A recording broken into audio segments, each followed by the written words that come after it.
წმინდა გიორგის აზრები ბევრი იყო და დღესაც ბევრია, მაგრამ წარსულში თითქმის წლის განმავლობაში ყოველდღე რომელიმე სოფელში ან რომელიმე ქალაქში იყო დღესასწაული წმინდა გიორგისა.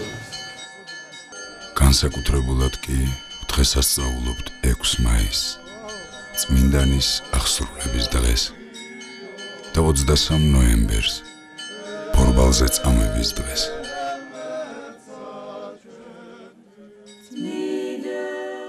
წმინდა გიორგის თაყვანისცემას საქართველოში ჯერ კიდევ მე-4 საუკუნის დასაწყისში დაედო საფუძველი.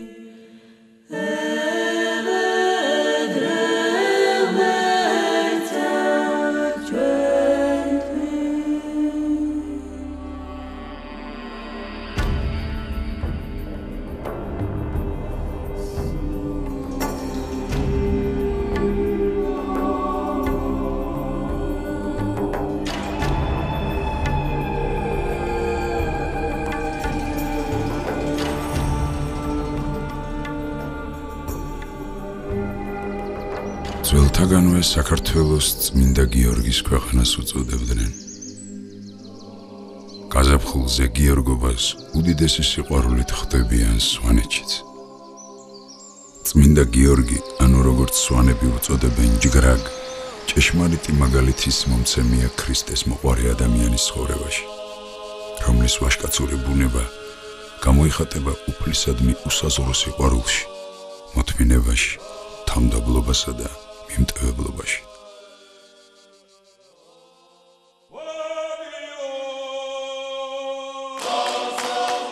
საქართველოს ყველა კუთხის შვილებთან ერთად სვანებიც ჭირშეთულ ხინში ერთიან ივერიის მზეს უგალობენ და აღამაღლებენ.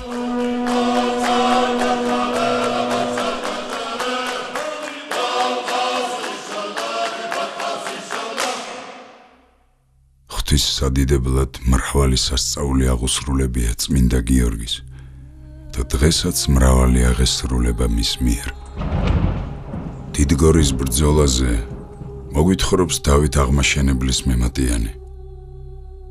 რამე თუ ხელი მაღლისაი შეეწეოდა და ძალი ზეგარდამო ხფარვიდა მას და წმინდა დიდმოწამე გიორგი განცხადებულად და ყოველთა სახილველად წინა უძღოდა მას და კლავითა თვისითა მოსვრიდა ზედაზედა მოწევნილთა უსჯულოთა და წარმართთა, რომელ თვით იგი უსჯულონი და უმეცარნი მოღმართ აღიარებდეს და მოგვითხრობდეს სასწაულსა ამას, მთავარ მოწამისა გიორგისასა.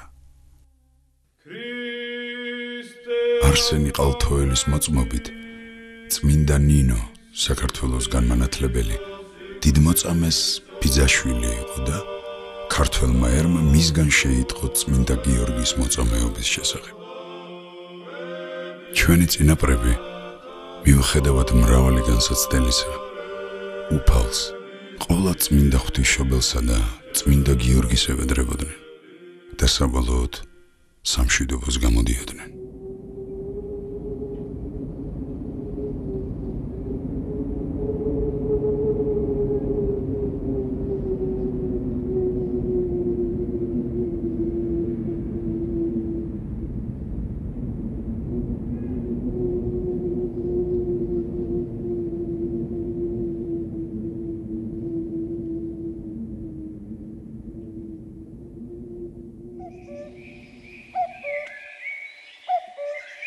სოფელი ნაკიფარი, იფარი, ანუ იბარი, ანუ იბერი, ანუ ივერი.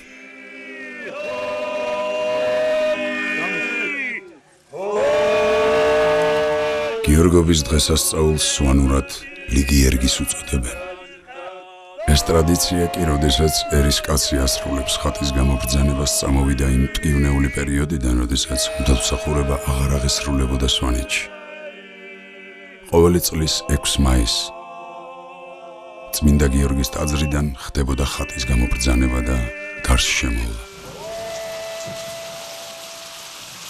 თითქოს საუკუნეების მიღმიდან გულს მომსკდარი და აღმოხეთქილი ღაღადების ხმები მთხრობელია იმ ვაჟკაცური სულიერებისა, რომლითაც ჩვენმა წინაპრებმა გამოიარეს ერისკაცობითა თუ ანგელოზებრივი ცხოვრებით ქრისტეს ებრძოლებით.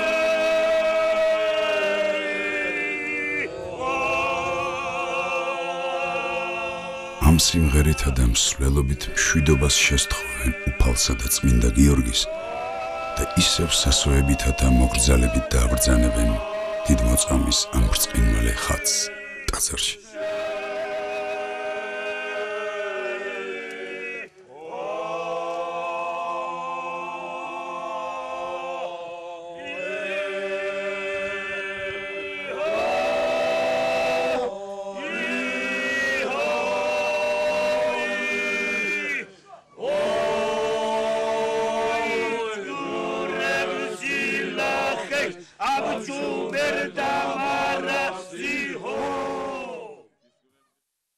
ხატი, რომელზეც იგი დიოკლეტიანეს კლავს, არის სიმბოლო ეკლესიის გამარჯვებისა მის ხილულ მტრებზე.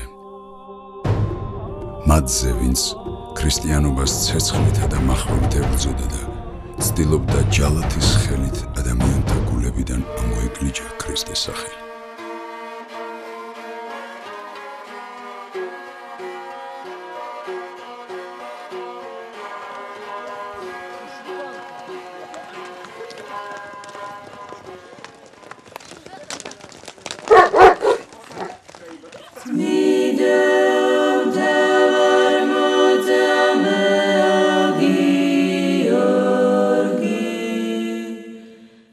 დრაკონის მლახურავი წმინდა გიორგის სახე არის ქრისტეს ეკლესიის ბოროტებასა და ცოდვაზე გამარჯვების სიმბოლო.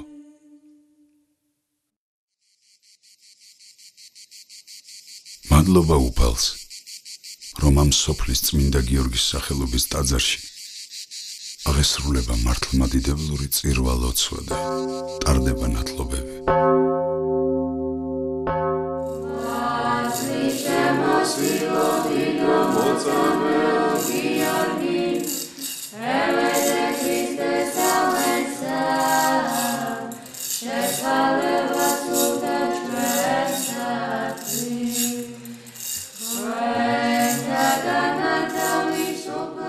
წმინდა გიორგი დაიბადა მესამე საუკუნის მეორე ნახევარში კაბადოკიაში.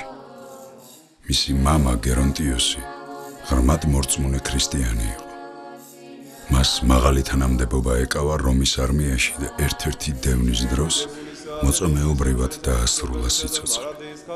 ქმრის სიკვდილის შემდეგ გიორგის დედა პოლიტრონია პალესტინაში თავის საგვარეულო მამულში გადასახლდა, ქალაქ ლიდის მახლობლად, სადაც იგი ღვთის მოშიშებითა და სიყვარულით ზრდიდა შვილს.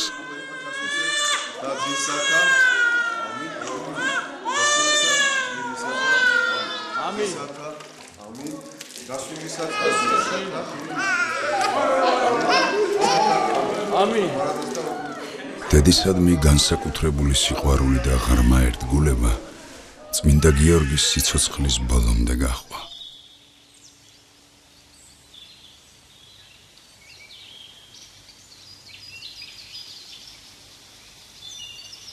იფარის წმინდა გიორგის ეკლესია გადმოცემის მიხედვით მე-9 საუკუნეებისაა.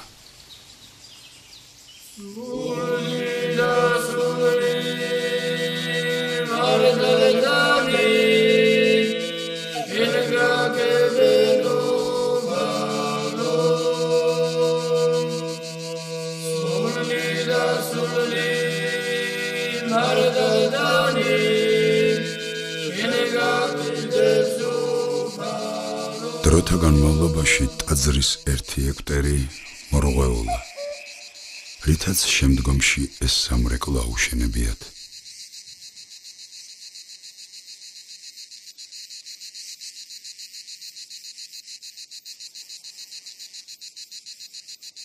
ტაძარს ოდითგანვე პატრონობდა პირველების გვარი.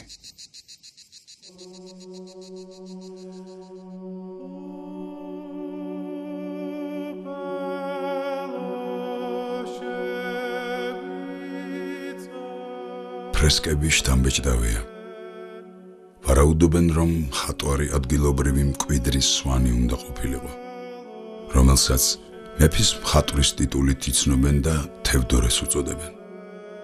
ამით შეიძლება ისიც ვივარაუდოთ, რომ იგი მეფის დაკვეთით მუშაობდა, რომლის მოხატულია ლაგურკაც. მისი მოღვაწეობის პერიოდი ემთხვევა წმინდა დავით აღმაშენებლის მეფობის ხანას, ამიტომ მას დავით აღმაშენებლის მხატვარსაც უწოდებენ.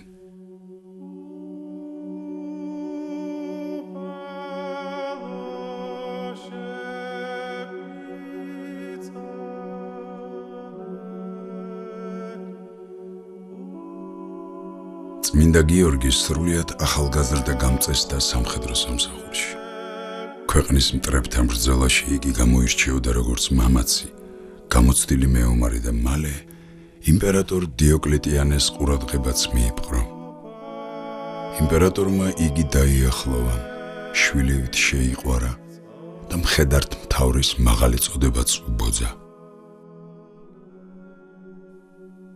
თავის მეფობის პირველ ხანებში დიოკლეტიანი ქრისტიანებს არ სდევნიდა.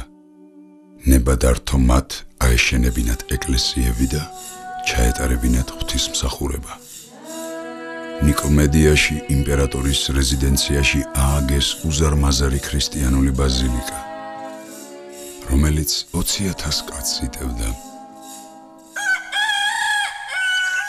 დილა გიორგობისა. ამ დღეს განსაკუთრებული მზადება აღინიშნება ოჯახებში.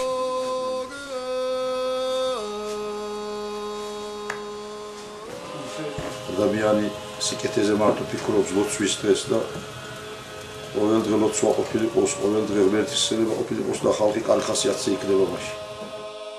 ამზადებენ სანთლებს, აცხობენ ყველიან ლემზირებს, ხოლო მარხვაში ნიგზიანებს. მათ სეფისკვერებს უწოდებენ და სალოცავად იყენებენ.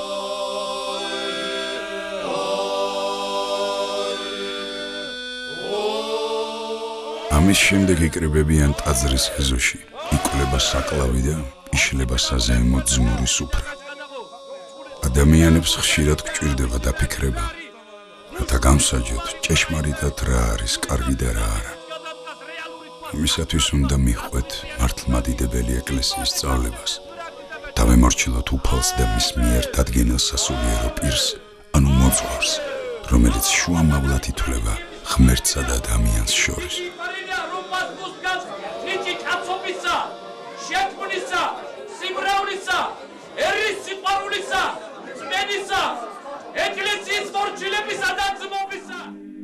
მეუფე ილარიონის ლოცვა კურთხევით სოფელ ნაკიფარში სტუმრად მყოფმა მამა გიორგი თევდორაშვილმა ჩაატარა ღვთისმსახურება.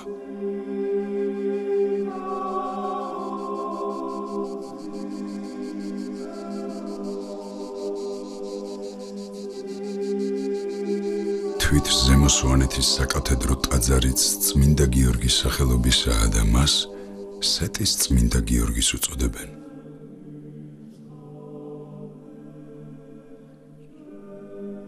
გილოცავთ ყველას დიდ მოწამე წმინდა გიორგის ხსენებას.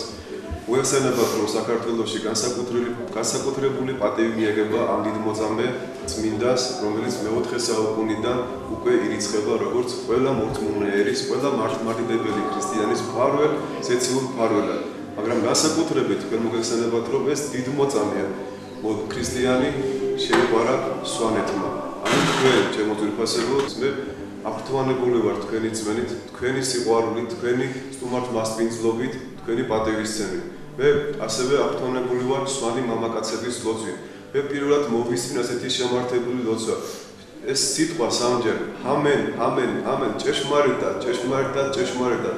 ამ სიტყვებში არის გადმოცემული თქვენი კუთხის ისტორია, თქვენი შემართება, თქვენი გაძლების საიდუმლოება, თქვენ როგორ გაუძლებთ ამ კაცრ პირობებს. ქართველი მამაკაცი უნდა იყოს სიმბოლო ვაჟკაცობის, უნდა იყოს მებრძოლი უნდა იყოს ლოცვები. ჩემი თხოვნა იქნება ეს ლოცვა უფრო დაიხვეწოს, უფრო გაიმართოს დოგმატურად და ამიტომ ეს სპეციალურად თქვენთან მოვაბრძანე წმინდა გიორგის ცხოვრების ისტორია, დაუჯდომელი, მისი პარაკლისი და აქ თქვენ წაიკითხავთ მის ცხოვრებას, აქ არის გამოხატული ის სწავლება საეკლესიო, თუ როგორ უნდა ევედრებოდეს ადამიანი წმინდა გიორგის, თუ ვინ არის იგი, რა ღვაწლი დაითმინა მან, რა ღირსებებით გამოირჩეოდა, რომ ის იყო რწმენის, თავდაბლობის, უბრალოების, რომ მან ყველაფერი დაუტევა იესო ქრისტეს სარწმუნოების გულისთვის. დიოკლეტიანემ ყარად იჯდა რომის ტახტზე. მაგრამ მალე ერთ უბედურებას მეორე მოჰყვა. შიმშილი ეპიდემიები და აჯანყებები არყევდნენ იმპერიას. ქურუმები შეაგონებდნენ იმპერატორს, რომ ღმერთების მოსამადლიერებლად და ქვეყნის გადასარჩენად აუცილებელი იყო იმპერიაში მყოფი ყველა ქრისტიანის განადგურება. დაიწყო ქრისტიანთა სამწყსოების მასობრივი და სასტიკი დევნა.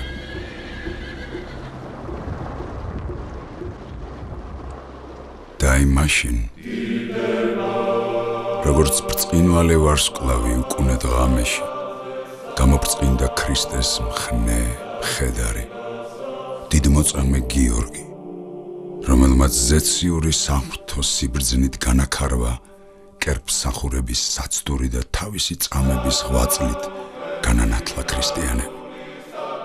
ყოველგვარი დიდება და პატივი უარყო და უხრწნელი ცხოვრებისათვის განემზადა. თავისი ქონება და სიმდიდრე გლახაკებსა და დავრდომილებს განუყოდა მათი ლოცვით განძლიერებულმა მეფისა და მისი უგუნური თანამძრახველების წინაშე წარსდგა ადი და უფალი და მიუგო მათ. ჩემი პირველი და პატიოსანის სახელი არის ქრისტიანი, ხოლო კაცთა შორის მეწოდება გიორგი.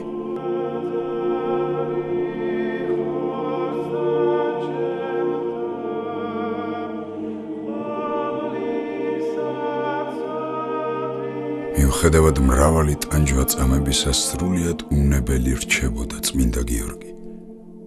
ამ სასწაულით შეაგონებდა დიოკლეტიანეს, რადგანაც წუხდა და იტანჯებოდა მისი სულის წარწმენდისათვის. უგუნური მეფე კი ახალ-ახალ სატანჯველებს უწყობდა.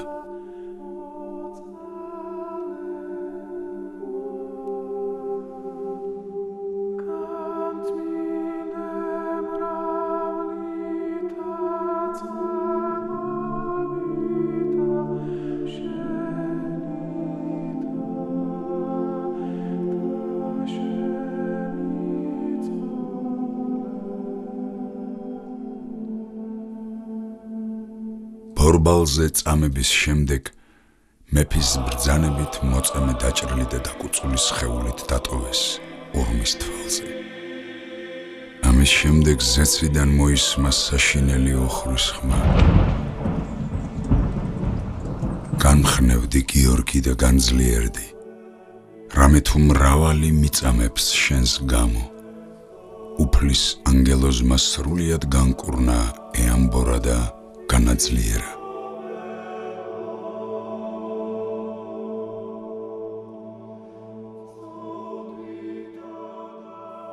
გადმოცემის თანახმად ეს ბორბალი, რომელზეც აწამეს წმინდა გიორგი, ინახება ეგვიპტეში, მისივე სახელობის ტაძარში.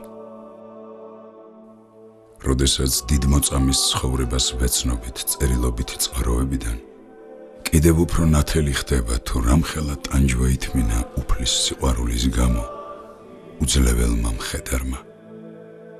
წმინდა გიორგიმ აღსრულების წინ ლოცვისთვის დრო ითხოვა და შესთხოვა უფალს. აპატიე ამ წარმართებს ის ბოროტება, რაც უყვეს შენს მონებს და გაუნათლე მათ გულები ჭეშმარიტების შესამეცნებლად.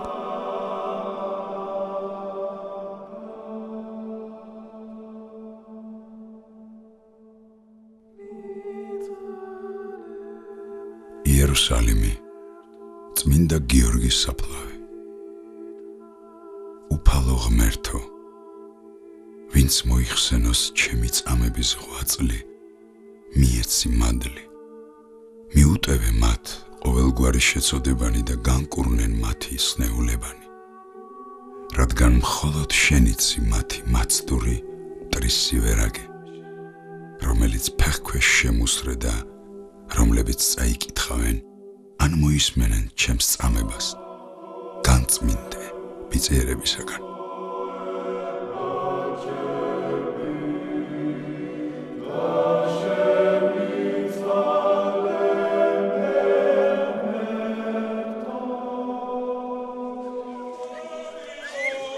იფარის საშუალო სკოლას მრავალი ნიჭიერი ახალგაზრდა აღუზრდია, როგორც არწივის მართვეები, ლაღნი და თავისუფალნი.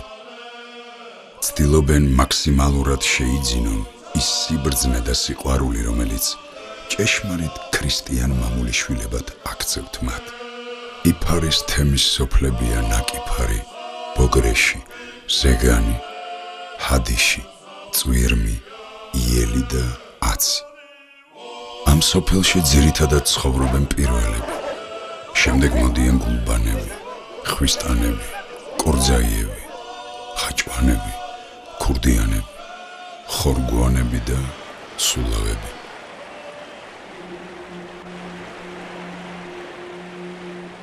ნაკიფარიდან მდინარე ენგურის მეორე მხარეზე მთაზე კარგად მოსჩანს გუმბათიანი მონასტერი, წმინდა იოანე ნათლისმცემლისა, რომელიც გაშენებული ყოფილა ბერი თეოფანე კორძაიას მიერ.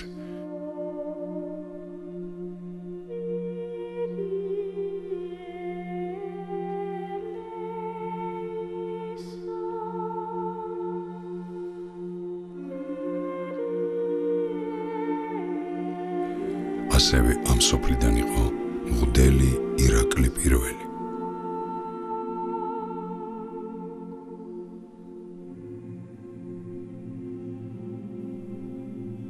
დაახლოებით 60-იან წლებში ცნობილმა არქიტექტორმა ვასო პირველმა, რომლის აღდგენილია წმინდა კვირიკეს ტაძრის სამრეკლო კოშკი, იფარის ტაძრის სახურავში აღმოაჩინა სამეფო განძი, რომელიც დღესდღეობით ინახება ხელოვნების მუზეუმში.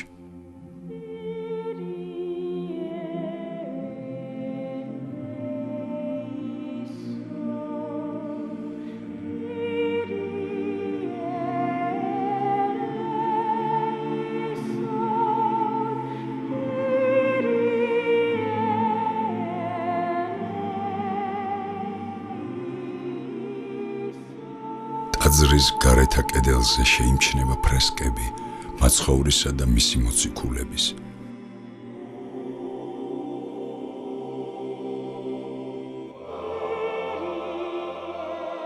ტაძარში დაცულია უძველესი სიწმინდეები. კალისტრატე და ნინოს სალიას არქივის მიხედვით, ამ ტაძრის წმინდა გიორგის ერთი ხატი ინახება ამერიკის მეტროპოლიტენ მუზეუმში. წმინდა გიორგის მეორე ხატი მესტიის მუზეუმში, ხოლო მესამე თბილისის ხელოვნების მუზეუმში. ხატები თარიღდება მე-10, მე-11, მე-14 საუკუნეებით.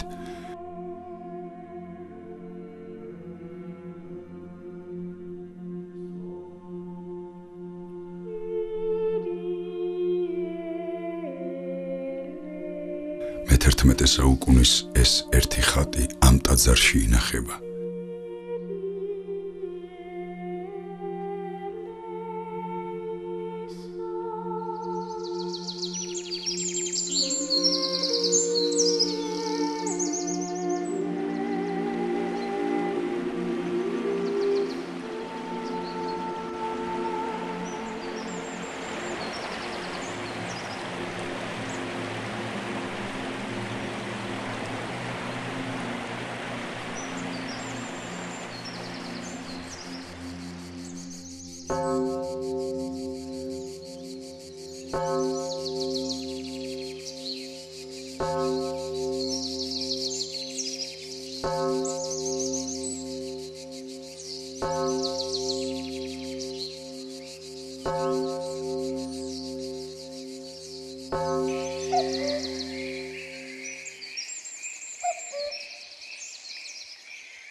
მოდგომიდან მე-7 კვირას გიორგობას აღნიშნავენ მთიულებიც, რომელსაც ლომისობას უწოდებენ. აქ ორი ლომისას წმინდა გიორგის ეკლესია, ასევე მთელი მთიულეთისათვის ყველაზე ძლიერი და გამაერთიანებელი სათემო ხატია ლომისას წმინდა გიორგი. ძირითადად ამ სალოცავის მოვლა პატრონობას ბურდულების გვარი განაგებს. გადმოცემით ეს ჯაჭვი ბარიდან ამოუტანია ცოდვილ დადიანის ქალს.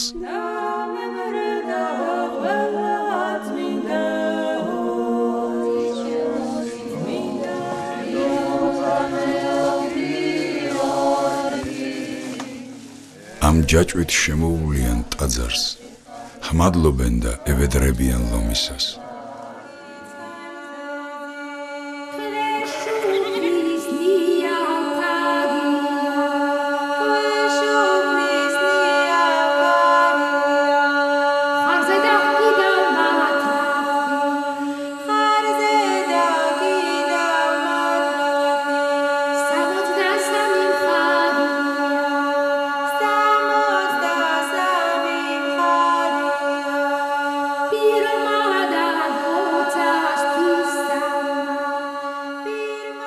ამ ლომისას ტაძრის ხატები და დროშები ინახება ქვემო მლეთის ეკლესიაში. წმინდა ტაძარი ფენიცით განსაკუთრებულია.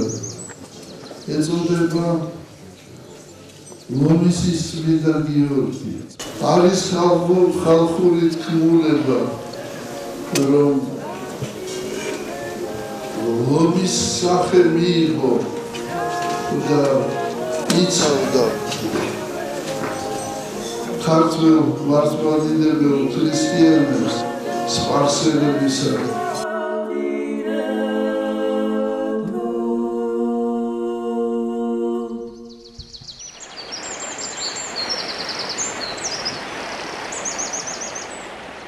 ზემო სვანეთში კარგად არის შემონახული ფასდაუდებელი უძველესი სიწმინდეები, რომელთა შორის მრავლადაა წმინდა გიორგის ჭედური და დაწერილი ხატები.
ევედრე ღმერთსა ჩვენთვის.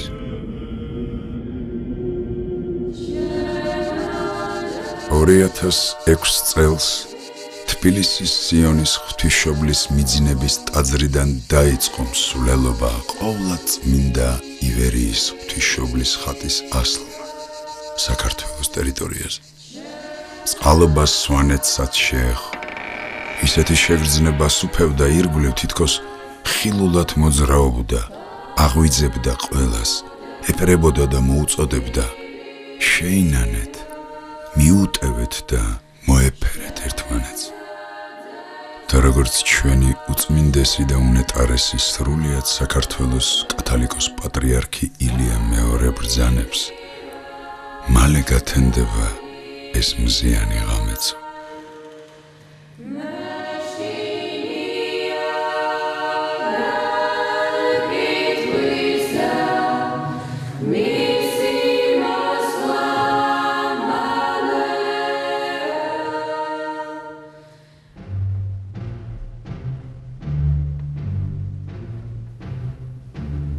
ძმებო სვანებო, ძმებო მეგრელებო, ძმებო აფხაზებო, ძმებო ლეჩხუმლებო, ძმებო რაჭველებო, ძმებო იმერლებო, ძმებო გურულებო, ძმებო აჭარლებო, ძმებო ქართლელებო, ძმებო მთიულებო, ძმებო მოხევეებო, ძმებო ოსებო, ძმებო ხევსურებო, ძმებო ქისტებო, ძმებო თუშებო, ძმებო ფშავლებო, ძმებო მესხებ ჯავახებო, ძმებო ლაზებო, ძმებო კახელებო, ძმებო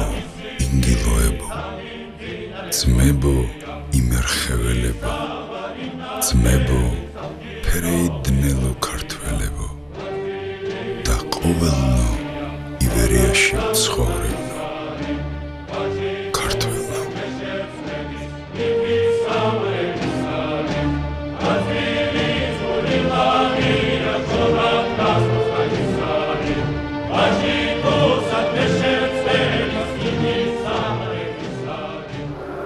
ღმერთს ებარებოდეთ.